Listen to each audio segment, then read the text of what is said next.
Okay, we now have the front selector assembly off of the mechanism. And what happens with these things, if you look down inside here, I'll see if I can poke at this thing with a pocket screwdriver.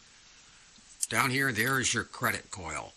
That is, every time you drop a nickel in, this will pulse in, and this switch right now is at the rest position. It's off. Everything's turned off.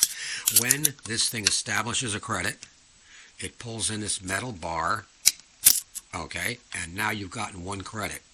This blade switch set right here, the back set of blades, makes applies the power to the motor to allow the motor to turn, and it also turns on the power to the solenoid circuits so that the solenoids can work when they're supposed to work. And everything runs off of one motor. It's a standard phono motor. This one, the wiring on this is, look at this, look at the crunch. This absolutely shot wiring. This all has to be rewired. Anyway, there's two solenoids on this. There's the credit solenoid down in here, and this is the trip to play or trip to reject the record solenoid. It does both. This pin here drives the front selector, and it does that with a perpendicular worm gear down here off the bottom of the turntable. And that sideways gear there, that's driving the front selector panel. The front selector, right here, as this thing goes around, this pin right here input goes into that slot right there, and it rotates this around like this. And if there is a selection made, the brass terminal on the end of this will make contact with the copper terminal here, and it will instantly cause this solenoid to stop what it's doing and stop to play. At the same time, the motion of this mechanically pushes against, it's all stuck here, it won't move, but it will push against this thing to release the pin so that the pin comes back to the unselected position. But at that point, it's in the cycle to play that record, and it will stop the movement of the front selector.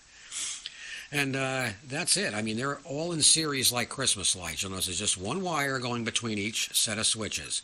The one set of switches is the one that tells it to that, okay, we're going to play this selection when we get to it. The top copper flag here is the one that actually stops the mechanism from cycling and says, okay, play this song. So you have one that says, okay, we want to play this song. We're at this song. We're going to play this one now.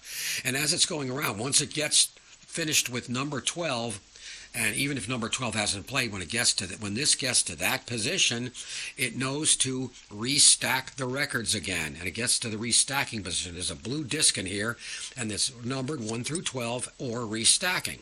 You'll notice on this one, it does not have the feel the side of the record to see if there's more records at the top. Doesn't need it. It's done electrically on this one. So they cut it off at the factory. It's not even here. The little post is here, and that's all that's there.